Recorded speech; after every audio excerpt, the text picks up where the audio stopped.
تعاونوا علی البر والتقوی، صدق اللہ مولانا العظیم۔ میں وقت کے حالات کے پر بات کرتے ہوئے ہم نے یہ دیکھا کہ الیکشن ہو رہے ہیں، تبدیلی آئے گی، کوئی عوام کے لیے سہولت ہوگی، مہنگائی کم ہوگی، مہنگائی ختم ہوگی، اور یہی نعرہ ایک صاحب انگلینڈ سے لے کر کے آئے اور انہوں نے کہا کہ میں ملک کو سدھاروں گا۔ تو ہم تو اس بات پر سمجھتے تھے کہ انہوں نے پہلے بھی کہا کہ ملک سنوارو، قرض اتارو، تو وہ بھی ہم نے دیکھ لیا اور نعرے بھی دیکھ لیے، لیکن کچھ مقتدر اداروں نے ان لوگوں کو آگے لائے اور 50 ارب روپیہ الیکشن پر خرچ ہوا اور اس کا نتیجہ کچھ بھی نہ نکلا۔ آئی ایم ایف سے جو قرضے لیے گئے ان کا کوئی پتہ نہیں کہاں جا رہے ہیں، کدھر ہیں، کہاں خرچ ہو رہے ہیں۔ پھر لوگوں پر بلوں کا ڈاکہ ڈالا، پہلے بجلی کا، پھر گیس کا ڈالا۔ جس کا 5,000 آتا تھا اس کا 25,000 آ رہا ہے، جس کا 25,000 آتا تھا اس کا 50,000 آ رہا ہے۔ وہ پیسے لے کر کے وہ کہاں گئے؟ پھر رمضان کی ریلیف کا مسئلہ آیا، وہ بھی ہم نے کہیں بھی نہ دیکھا، ان کے دعوے ادھورے کے ادھورے رہ گئے۔ تو ہمارا یہ مطالبہ اس وقت کے بعد جماعتیں آئے دن بیان دے رہے ہیں کہ ہم کوئی جماعتیں اتحاد کر رہے ہیں اور تحریک چلا رہے ہیں، تو یہ تحریک چلانی ملک کی تباہی اور بربادی کے بغیر اور کچھ نہیں ہے۔ تحریک اگر چلانی ہے تو تحریک ایسی چلائیں جو طالبان افغانستان نے چلائی ہے، اور آج پتہ چل رہا ہے کہ افغانستان کے اندر کیسے حالات ہیں اور کیسی خوشحالی ہے۔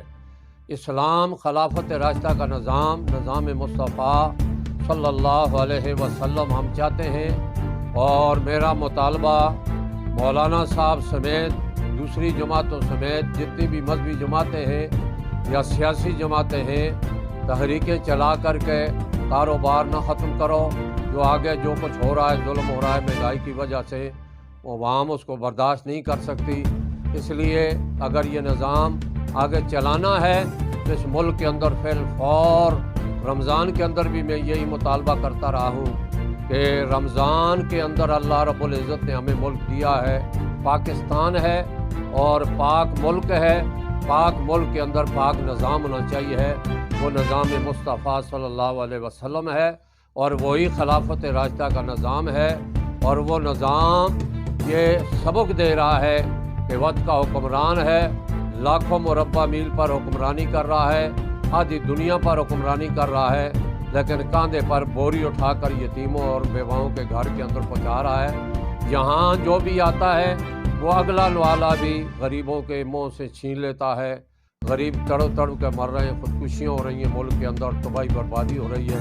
تو ہمارا یہ مطالبہ ہے کہ پہلے تو یہ ہے کہ حکومت والے بھی بناوٹی حکومت ہے، جعلی حکومت ہے، یہ اصلی ہے وہ ہم بھی جانتے ہیں، اللہ بھی جان رہا ہے، ان کو خود بھی پتہ ہے کہ یہ کیسے آئیں اور کون لوگ ان کو لایا ہے۔ لیکن ہم یہ چاہتے ہیں کہ مزید تباہی اور بربادی سے، اور ملک کا آگے تباہی کو دانے پر جو جا کر کے کھڑا ہو گیا ہے، وہ تباہی کے اندر گرنے سے پہلے اگر یہ اتحاد کر لیں اور مہنگائی کا مسئلہ بھی سوچیں اور آپس میں اتفاق اور اتحاد کر کے اور ملک کے اندر خلافت راشدہ کا نظام نافذ کریں تو اسی کے اندر بہتری ہوگی۔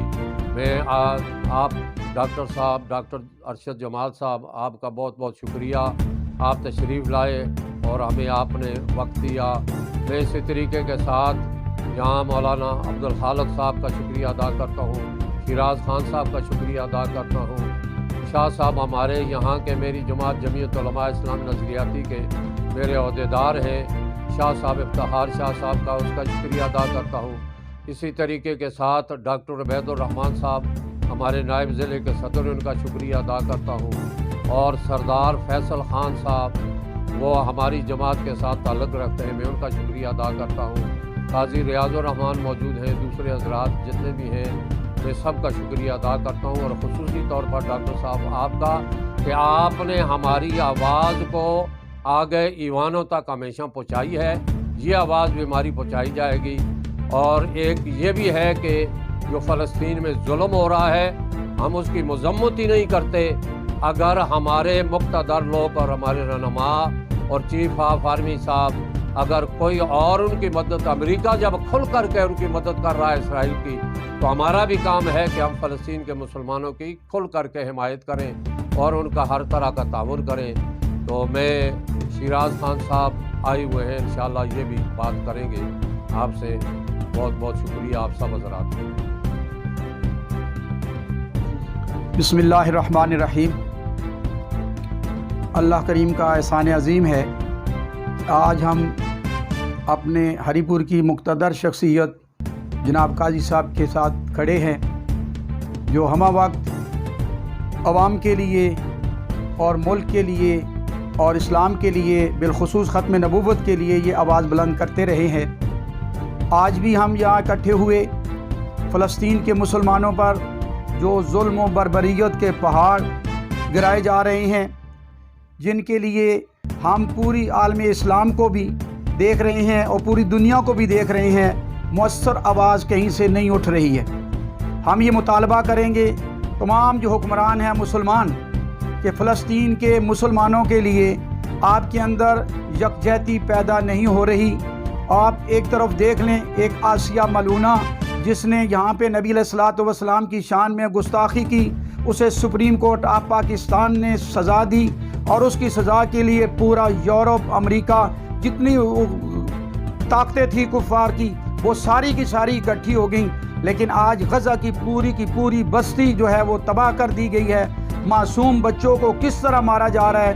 ماہ رمضان المبارک میں روزہ داروں کو پر ظلم و بربریت جو کی گئی ہے، اس کی مثال شاید دنیا میں نہ ملتی ہو۔ تو میں آج پھر اپنے حکمرانوں سے بھی کہ تم اپنے اقتدار کے لیے تو تحریکیں چلا رہے ہو کہ ہمیں اپنا اقتدار تمہیں عزیز ہے، لیکن امت مسلمہ کی تمہیں فکر کوئی نہیں ہے، فلسطین کے مسلمانوں کی تمہیں فکر کوئی نہیں ہے۔ کل سب نے جواب دہ ہونا ہے۔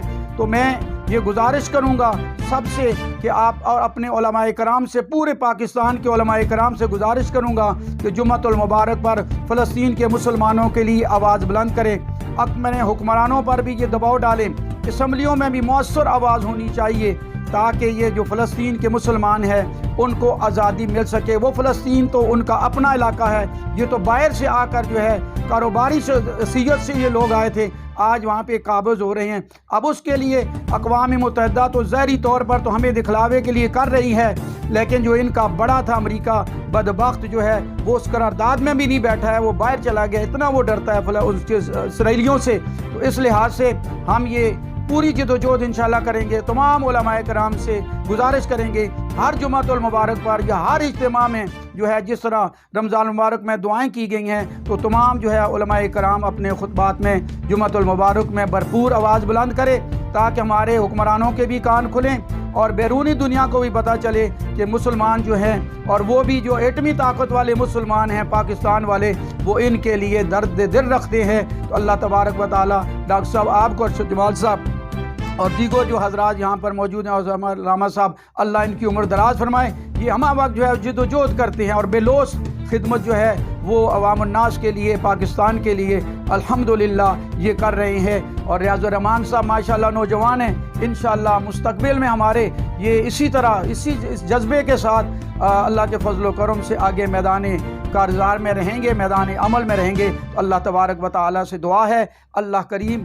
ہم سب کو استقامت نصیب فرمائے اور ہمارے مسلم حکمرانوں کو آپس میں اتفاق و اتحاد نصیب فرمائے اور انہیں جہاد کا اعلان کرنے کی توفیق عطا فرمائے۔ وما توفیقی الا باللہ العلی العظیم۔